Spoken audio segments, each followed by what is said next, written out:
Hello and welcome back to Coffee with Convery.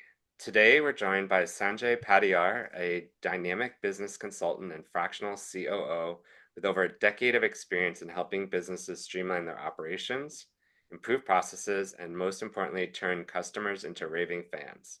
Sanjay is the principal consultant at IMA Consulting, where he leverages deep knowledge of business management to help companies like Loblaws, adidas, Reebok, Bell, Staples, and others with their productivity. His entrepreneurial journey started with the inspiration from his father's approach to customer care, and now Sanjay is on a mission to help businesses serve their customers better by enabling their employees to work smarter. Let's dive into Sanjay's fascinating career journey, his insights on business, and his advice for young professionals eager to make an impact. Sanjay, welcome to the podcast. Thanks so much for having me on your show, Brian. Happy Excited to to be get here. this going. So maybe what we'll do first, I always like to start with some rapid fire questions, if that's okay. Sure, sure. So what would you say is your superpower? I don't know if could be a superpower. I think it is. I'm gonna say awareness. Just having more awareness. That's a good superpower. We all need awareness. Yeah. And if you're good at it, it's even a better superpower. So, Yeah. um, one of the things I like to ask, we always talk about the senses and everything, but I always like to ask you, what's your favorite smell? It has to, I think it's food. Yeah. I don't want to get into which food, but my wife always jokes that I'll come out of my office. I work from home, so I'll come out of my office, I'll go downstairs when I smell the food. So I know it's like closer to dinner. Yeah. And she'll be like, "Oh, your nose is coming down." And I'm like, "Yeah, I smelled what you're cooking, so I'm here." Well, that's a huge compliment to Yeah, her too. It food. doesn't matter necessarily which food it is, just that it smells good. Exactly. The tummy just follows the nose. There you go. What is the best compliment you've ever received? Um, that It's hard to say. Something along the line of me being very, maybe, I was gonna say aware, but just conscious and of my environment and I guess intuitive. Like I've been Yeah. given the compliment of, hey, you're very intuitive. Like you saw that I was looking for this, and you're like, hey, are you looking for this? And that person was just like, you're very like aware of your surrounding. You're not just like in a bubble. Hmm. You're more so looking at your surrounding and aware of the people in it and the things that are occurring within the space. It's so super important these days because especially, we talk about emotional intelligence, but cultural intelligence of understanding who's in the room, how someone might be Yeah, reacting. I mean, kudos to you because that is such a important ability to be able to sense that and understand and provide that psychological safety for people that are having those meetings or conversations or just in your circle. So makes a lot of yeah. sense. Yeah, no, it's great. Speaking of food, what is your favorite go-to snack? It's just for I'm Indian background, but Yeah. it's this thing called chevro, and it's hard to. So if you go to the grocery store next time, go in the ethnic food aisle and Okay. basically look for Indian snack food, and it'll come in it's almost like a small chip bag, but it's usually filled with fried stuff. So it's like peanuts and nuts with other fried crispy stuff. It's a very savory snack, but like it sounds kind of unhealthy, which it kind of is. So what I That's do okay. is I create my own chevro, which is basically like I'll go into the pantry, I'll have a bowl, and instead of just dumping in some fried snack, I will mix it up with some regular nuts that aren't fried and other things that aren't so unhealthy. So I have my own healthier version of a churro, which actually I was talking to my wife. I said, this might be a good business idea. We can healthify an The churro. unhealthy Indian snack food. I think a billion people in India might be okay with that. Yeah, there you go. There you Yeah. go. Thinking to school, and doesn't matter if it's high school, university, or college, but what was Yeah. your favorite subject? I really enjoyed working with my hands. Okay. And so I would say either mechanic shop class or woodworking. Okay. I like those, but if it couldn't be one of those, I'd probably say something like history or even English. Okay. I did enjoy history quite a bit in high school. I think it was one of my favorite subjects. Nice. Yeah. We all start somewhere. What was your very first job? Oh, I worked at the Chrysler Dodge dealership in Georgetown, small Okay. town, and not a huge dealership, but I think I wasn't definitely not dry. I think I was like 13, and I remember like I only worked on Saturdays, Okay. so I would go there and I'd be in charge of cleaning up the shop, and not really many mechanics would be there, so I would just clean the shop for the whole day pretty much. And I remember I did that for like 2 months, and then like my paycheck was something like $100, and I'm like this you got to understand minimum wage back then was probably like under $5 or something like that. Right, But right. I was a little bit disappointed, but it was cool because we had the Dodge Viper there. There was a Prowler there, which I got to drive at the time because I didn't know standard. I couldn't drive the Viper, but as a first job goes, it's pretty good because I still love cars. That's awesome. That's awesome. Thank you. If you had to pick just one word to describe yourself, what would it be? I want to say helpful. Helpful. That's I awesome. hope that that's a word that would be describing me and a word that I can be remembered by. That's great. That's awesome. All right, well, thank you for that. Now we're going to jump Yeah, into your story here. And I know you've sure. had quite an incredible career working with some big names and big brands like Bell, Adidas, and Loblaw. From your perspective, what was one of the most pivotal moments that you led that to start IMA Consulting and take on this role of a fractional COO? And for those who might not know what fractional is, maybe you can explain a little bit of what that looks like. Yeah, sure. So that question really opens up, the backstory of how Sure. I got there. And how I got there was I always wanted to be in business. I come from a family business, so I grew up around business, and I was finishing up university in 2010, 2011, and a year earlier, 2009. I don't know if you remember this, Brian, but it was a recession time. Like there was a economic downturn, and a business that my dad owned had to be shut down. So a year after, I'm about to graduate, and I'm getting ready to graduate and do some sort of business. The plan was to work on the family business, but that was no longer there. And so I told my parents, I'm going to open up my own business. And then they had just experienced, a pretty dramatic event. Right. So they're like, no, no, you should get a job. You shouldn't try business right now. Get a job, basically, is what they were telling me. So I had a cousin who worked at Loblaws, and he he didn't get me the job. I just applied for it.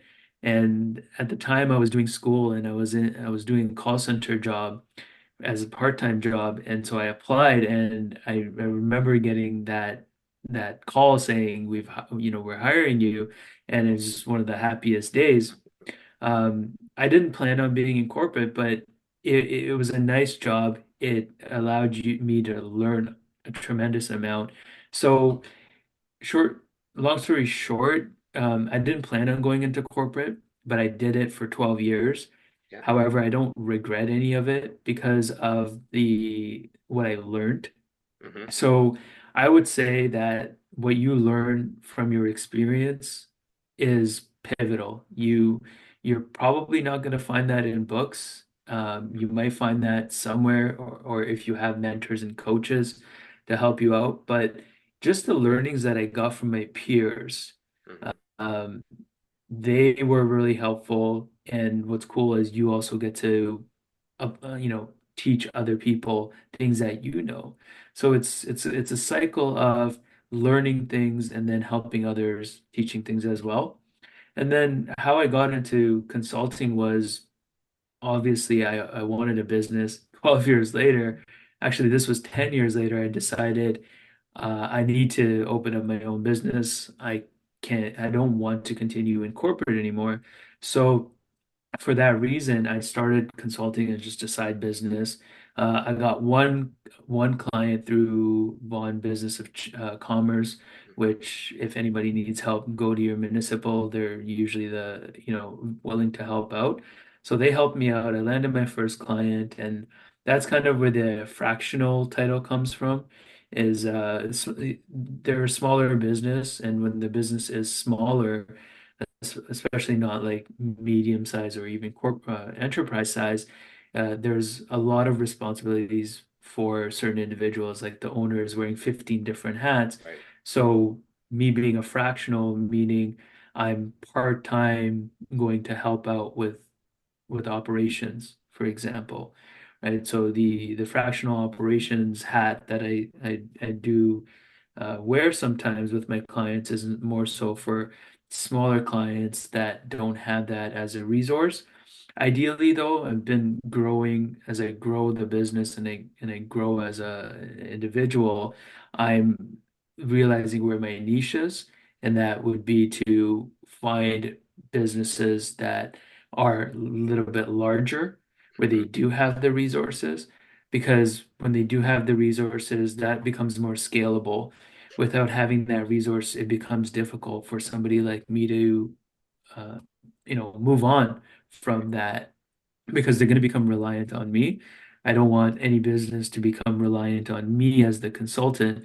I want to teach them how to become self-reliant, just introduce the processes and the systems and the the the roles and responsibilities for the people so that way they can essentially fish by themselves and eat by themselves. Right. Yeah, no, that's the Yeah. perfect scenario and perfect recipe for success for a consultant is to do that. So that makes a lot of Yeah, sense. I think And so.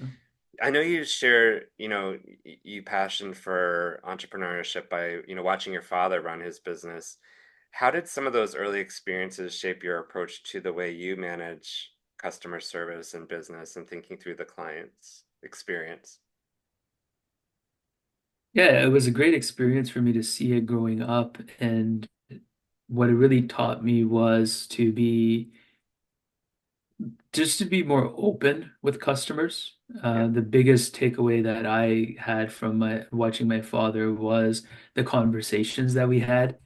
And Brian, you and I both know how important conversations are to absolutely. business, right? Been learning a lot about selling, and selling really comes down to the relationships. It's very seldom would you buy something if there is no relationship there. Whether now we have relationship with brands, so like an iPhone, essentially a relationship. Like people will get very defensive about, either Android or Apple. So what it taught me was to establish a relationship Hmm. where you get to know the person really well. So my dad would get to know his customers really well to the point where they would know what type of smokes they were picking up. Like Right. I would remember being in the gas station. It was a small cubicle, essentially kiosk, and many of the times he would see a customer walking up to the door, and before the customer walks in the door, my dad would grab the pack of smokes, and he would know how many too that they would usually get, Yeah. depending on like, was it a pack a day type of guy? Was it like a pack every 5 days? He would know exactly what brand and what frequency they would purchase, so they would have it ready. Um, another thing was also trust. Like there was a pretty high level of trust, I would say, for the customers that would visit. So you have regular customers, and a lot of my dad's regular customers would have tabs. Like imagine right now having a tab anywhere. Like it you don't it doesn't happen. Even when you go to a haircut, when I go to my barber, which I go to every 3, 4 weeks. I'm paying him every time. I don't Right. have a tab with my barber, even though he knows I'm gonna come back next month. So that level of trust is something that I also learned from my father, Yeah. right? Sometimes once in a while he might get burned. Very seldom did it happen, but I still remember one time there was a customer who he didn't even know. And he said, "Oh, I forgot my wallet. Can I come back and pay later on?" And so I asked my dad, and he's like, "Sure, we'll just take down the license plate." And so this guy never came back. He owed whatever, $30 or something like that. And it was like a day or two later, and the guy never came back. And so my dad just called the police and said, "We had somebody come in. This was the license plate." And it was so easy to track down the person. The person came the next day and said, "Hey, sorry, it took me a while, but here's your money." So it's really knowing, not just trusting people, right? Which we don't trust people that much, that often anymore, but also establishing a way of dealing with it if there is Yeah. a problem, right? Right now, I feel like depending on who you're dealing with, that's how your experience is going to go. But you kind of knew what to expect when you worked for my dad or you were a customer of my dad's, right? He treated employees in a certain way, he treated customers in a certain way, and you really knew what to expect with him. And I think that was very important learning for me. Yeah, it's interesting because everything is very relationship based, Yeah, trust, and then also being what you mentioned, resourceful in how to deal with things where there may be conflict or there may be something where the trust is broken.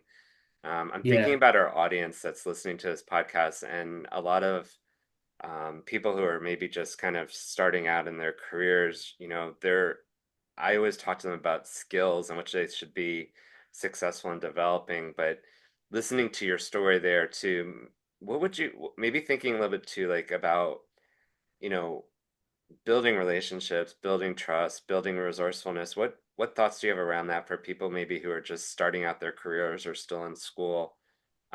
Because it comes into play in every career, right? So, yeah, for sure. And I could see how it helped me out. I think one of the key things that you have to be able to deal with is conflict. There's in corporate or in your job, there's usually two types of conflict. There's task related and relationship based, right? So Brian, like if you and I worked in the same company and we didn't see eye to eye because whatever, maybe I'm a Habs fan, you're a Leafs fan, and we're like we just don't like each other for right, that one reason. But that's more relationship. Like that's me having an issue with you or your preference or whatever. And the other one is more task related. So that's to say, like if you produced a report and it's like not to the level of satisfaction for the group or for the department, we can have a discussion based on a task related argument, but not a relationship or people based, right? Like I should not be attacking you or vice versa based on what type of person you are right, or what your values are. That is to be respected at all times. But when it comes to a task where you perform something that you weren't I wasn't satisfied with, or vice versa. I said, here's a report that you're like, well, this wasn't up to par. Like, find a way to give constructive feedback, not hmm to say like, this is crap, get this right, off my table. yeah, You need to do more work. Like, no. So I think the skill there is to be able to deal with conflict, especially task related conflicts that could lead to constructive arguments. I think one of the issues in the workplace is a lack of conflict. So I believe that I some agree. task-related conflicts are a good thing because it allows you to improve things. Now imagine you give me a report and I say, okay, I don't want to start anything here. I'm just going to pass it off to my manager. So I pass it off to my manager, and then the feedback is, oh, you need to improve it. So now I take on that onus to improve it, where it's something that Brian should have improved with the feedback that I could have given. But if we're afraid of giving feedback and afraid of conflict, then we don't improve. And I Yeah. think the whole idea is for us to be able to improve, given that we've been provided the adequate feedback. So the just giving feedback is actually a skill, because if you give feedback in the wrong way, it's going to be seen as an attack on somebody. So you want to make sure that you're not giving feedback in the wrong way.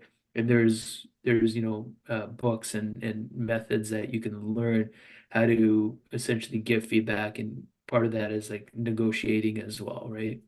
Yeah. I'm glad you opened this box around conflict because I think this is a topic I want to get your thoughts on. Um, I agree 100% with what you said. I think there's so many people that avoid even healthy conflict when it Yeah. needs to be addressed. Um, and it creates other situations down the road that can be, Yes.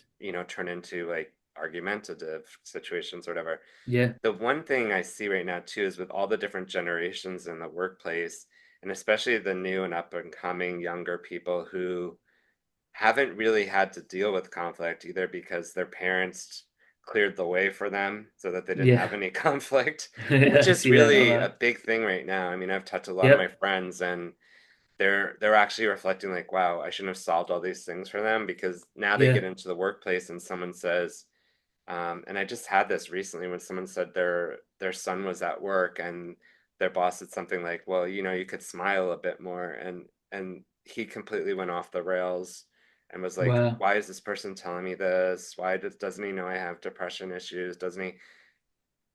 And I was like, "Wow, okay, I get that, I respect that." But just asking someone to smile more at work, I don't think necessarily the person seemed to have done that in good intent. Again, I wasn't there, Absolutely. but the fact that this drove someone to go out to their car, call their mother, and say, "I'm not sure this is the right job for me." Like this is a real example that just happened. Yeah, yeah. I know it Like, sounds completely real. right? And so I know you've seen this too, or we see this, but I think younger audience or anyone listening, like address the situation, address the conversation. I don't know if this person saw that person react that way, but um, to me, like there's skills that have to be developed to actually have these conversations in healthy debate.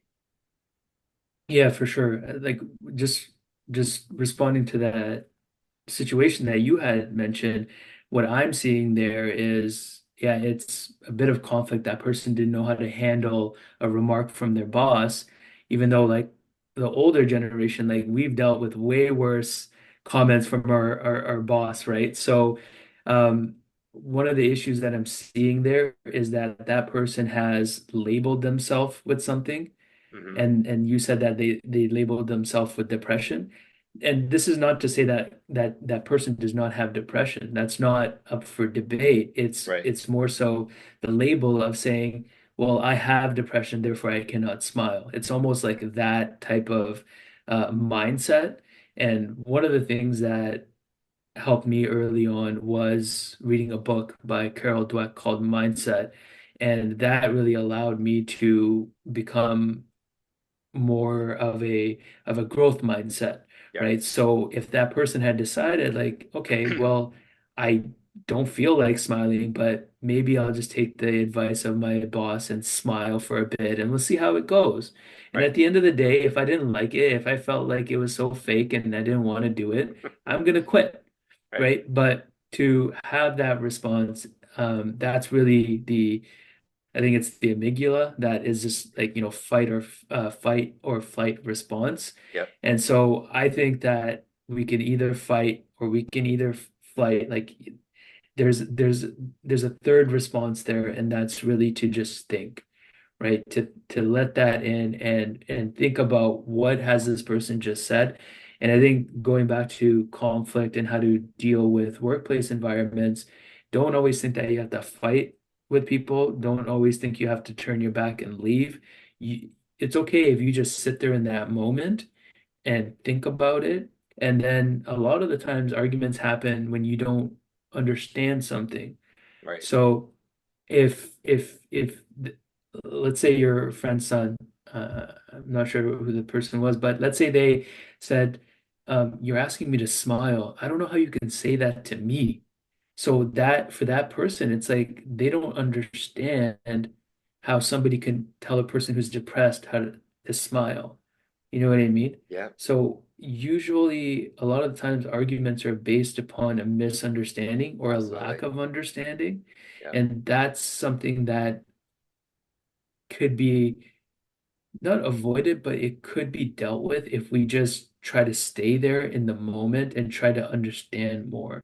So Agree. asking the question without being combative and just saying, well, Mark, I appreciate you telling me to smile, but I have issues that I feel like it's really difficult for me to smile.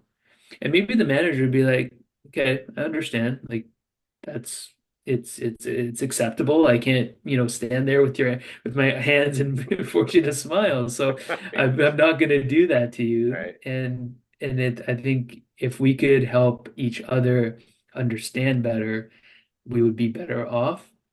But we really also have to focus on listening, which that's one of the skills that we can develop to Hmm. improve our relationships, is how do we become better listeners and not just listening to react, right? Listen to Great point. understand and listen to make sure that they're being understood. So that way you can even reiterate, right? Like, oh, you're asking me to smile. I don't know. I don't know if you know this, Mark, but I have this issue, Right. right? So we have to be able to have these discussions so that way we can improve our relationships. And I think your point too, well taken, is we have a habit of, as just human beings, we have a habit of labeling things, boxing Yeah, people. This is that, this is this.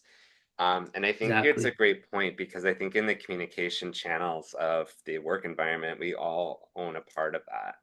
And as this individual may have had experienced, and I don't know fully, right? But it's if they know that they have this challenge and they're dealing with it, good for them. Good, they're taking ownership of Mm, that and trying to get better.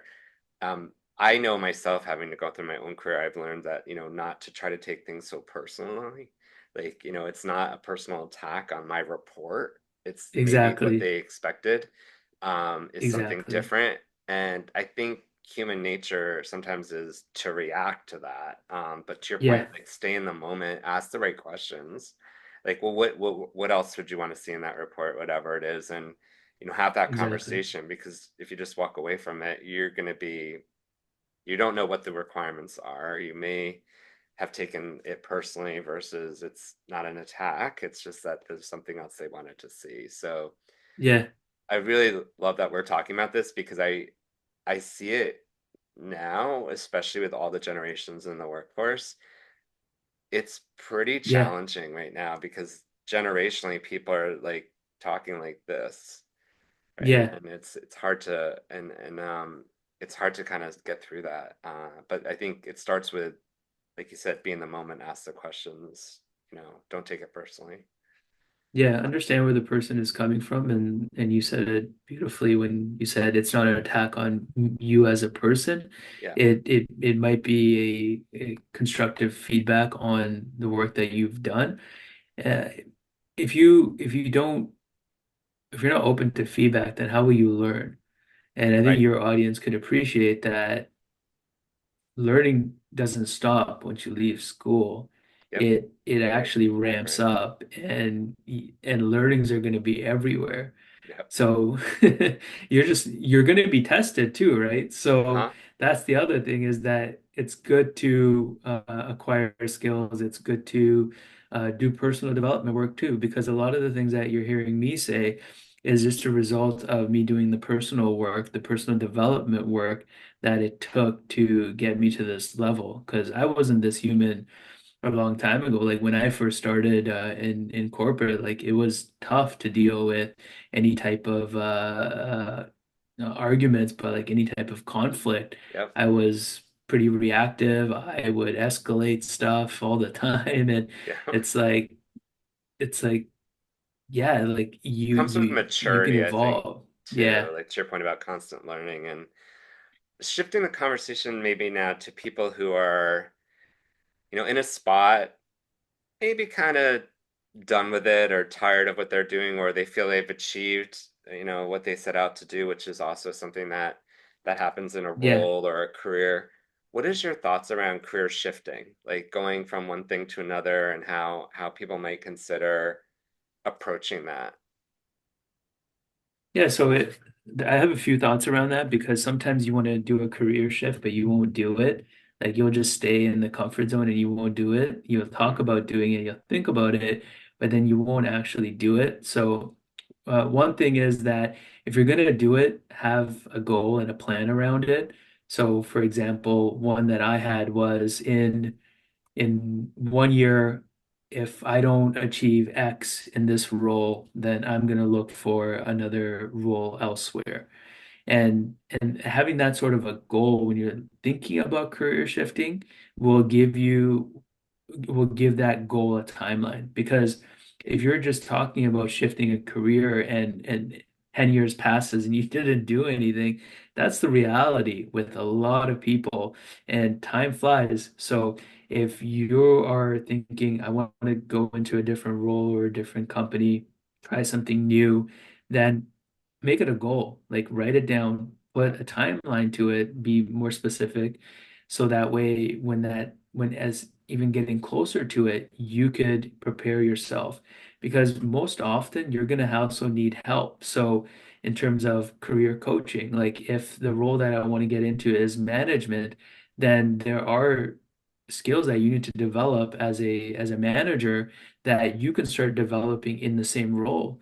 Like I had conversations with my manager and I would say, I want to be a manager. So then they started giving me more like project management stuff to do Hmm. as opposed to like people management, Yep. because that's more, it's, you can't just say, okay, Brian, you're gonna report to Sanjay now. That doesn't happen. It's more so, Sanjay, you're in charge of this project now. Like you want to manage stuff, start managing these projects. So look for opportunities where what you're trying to do next, you can start doing now, Yep. and make sure that when you're doing a career shift, you're doing it for the right reason.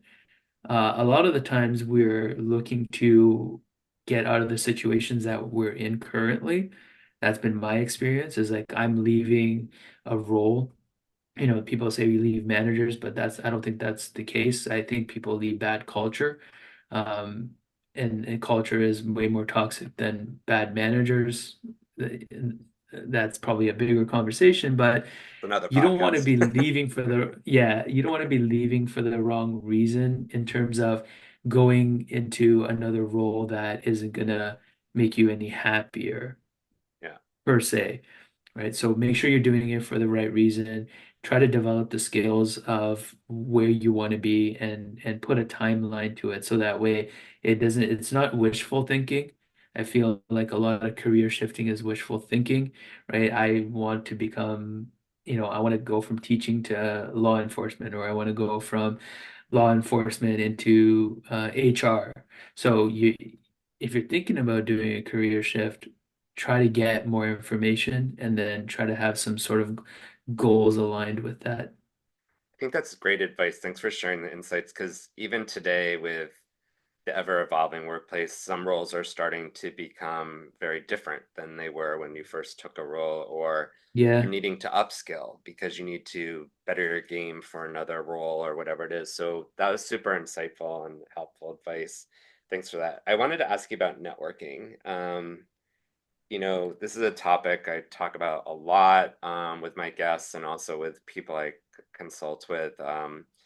And it obviously is part of a huge part of having a successful career, is having that network. Back to the relationship piece. Yeah. Um, what are some of your thoughts around building those meaningful connections, especially for young professionals who ultimately are even overwhelmed by the idea of networking. Yeah, and I was like Yeah. I was overwhelmed by the idea of networking because it required me to talk to people. And even if we were like at a dinner where it's just new people, like I didn't really feel like talking to new people. So definitely being if you are the type of person who has you're in a shell and you're introverted like I was, I think owning my own business has forced me to be more extroverted because then you have to be more extrinsic, I feel like. But it's something that's really crucial. So if you are struggling with networking and finding it difficult to do, find ways around that in terms of you have to essentially recharge yourself, right? So if you are doing a networking event, don't do too many. One time I was talking to a guy, and this was an evening networking event, and the guy was wearing a suit and he was just like sweating buckets. And I'm like, "Are you okay? Like, you seem to be sweating a lot." And he's like, "Sorry, man. Like, this is like my fifth event for the day."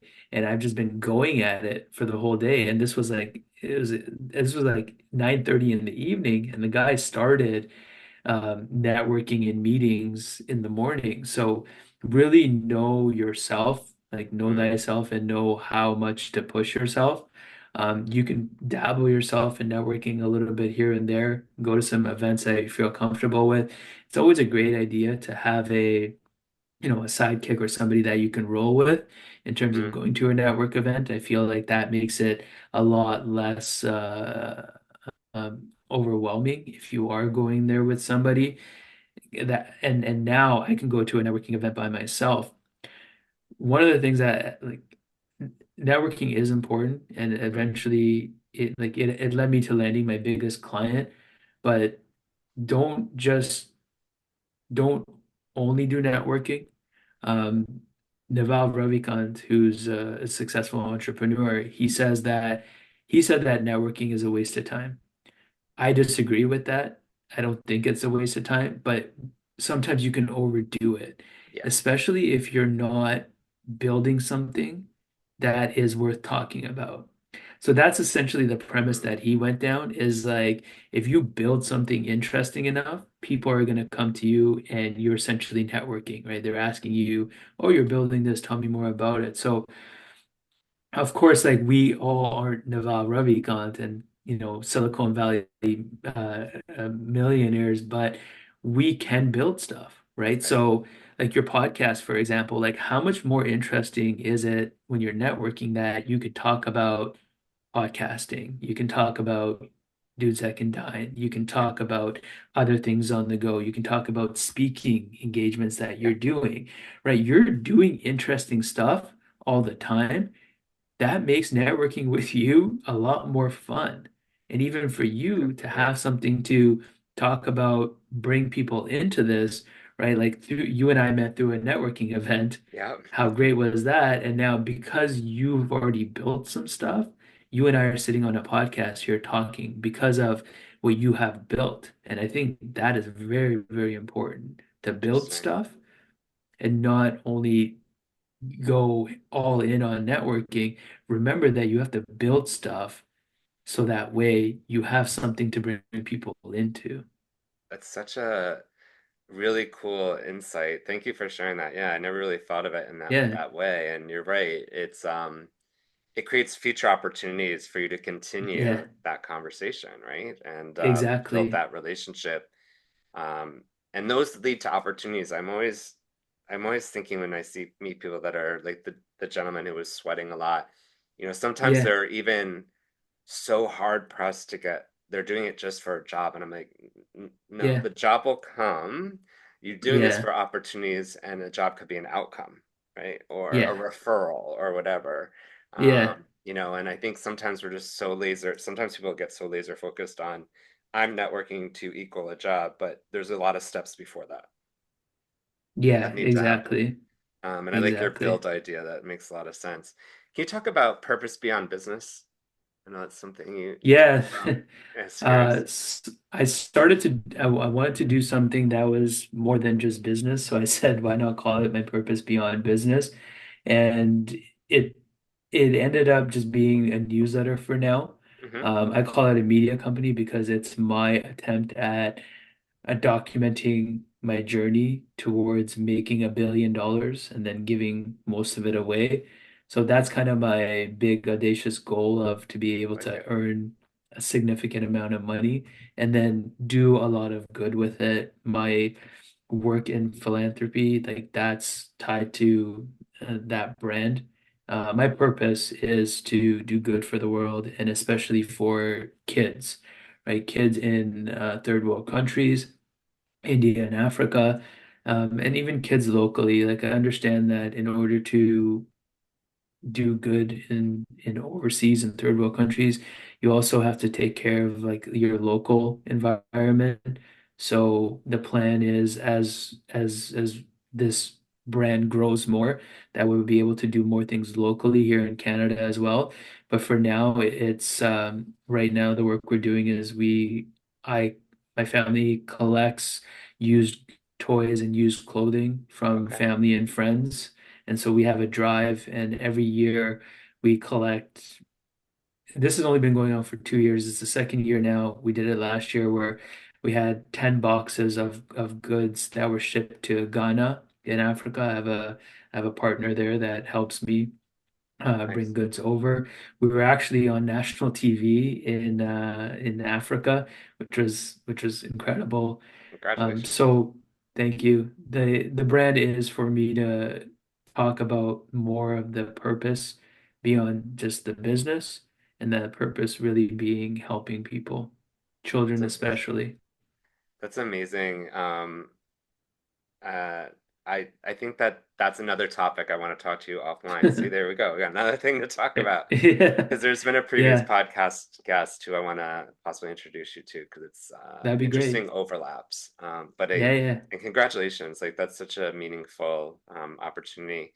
Um, wow, I Thank mean, I could keep going. I have so many questions for you. I know we're getting you. close to time here, but if you could give one piece of advice to students, young professionals listening, what would it be for you to share with them about their personal and professional lives?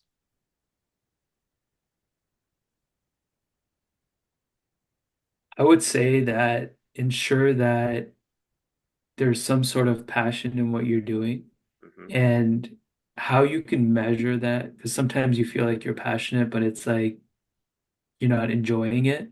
Yeah. So do something that could put you in a state of flow. And that means if you're working on something for 2, 3 hours, it feels like the time just flew by. If you're doing something and you're looking at the clock to be like, when is it home time or when am I going to be done this? Yeah. You're not in a flow state. You're looking at the clock and you kind of don't want to be in that position.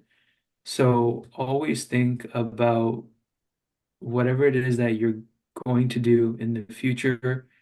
If you even want to build something, right? Think about, am I passionate about this? And is this going to put me in a flow state? Right? Like I can go and I can talk to you about cars for hours, but if I had to talk to you about physics, I would want to shut down my laptop and get out of here because Yeah. it's not going to be exciting for me. So do things that excite you, feel passionate about, and things that can put you in a flow state.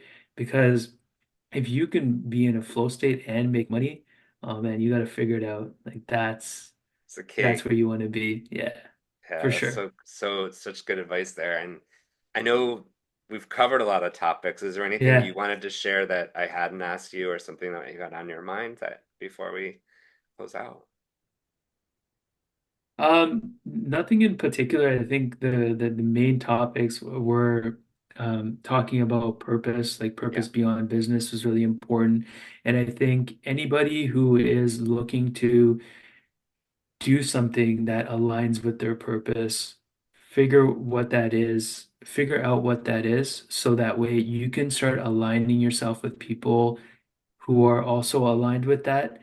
That's one of the most important things that I can say is that networking isn't just about making money, it's about also finding people who could be a part of your tribe, Yeah. I've gotten a lot of coaching before, and I was told that, your goal, like I told my goal of making $1 billion to my mentor, and he's like, you're gonna need a lot of help. You're gonna have to spread the word. You're gonna have to find other people who are willing to help you because you're not gonna be able to do it by yourself. And so don't think that anything that you have to do is really by yourself. Yeah, you will have to do the hard work to really get you there, but Yeah. know that you can find coaches, mentors, and even other allies who are going to be willing to help you get to where it is that you're heading. And so for that reason, it's also important to be open about where it is you're trying to get to when the opportunity presents itself. Great, great advice. Can't think of a better note to stop on. And I want to first of all thank you immensely for joining the podcast and being part of today's My discussion and pleasure. really, providing some really different insights and ideas around careering and ideas and really defining your own passions. I really appreciate you being part of the podcast. Thank you so much, Brian. It was a pleasure to be here. Awesome. So, for our audience, if you liked what you heard today, please share this podcast with your network. We're on Spotify or wherever you may get your podcasts. You can give us a rating. We'd appreciate that. And don't forget that you can follow Coffee with Convery on Instagram, where you can find all of our episodes from the very beginning. This is Coffee with Convery, where we show you that success isn't about climbing the corporate ladder. Sometimes it's about building your own jungle gym. Thanks again, Sanjay. Great to see you. Thanks, Brian.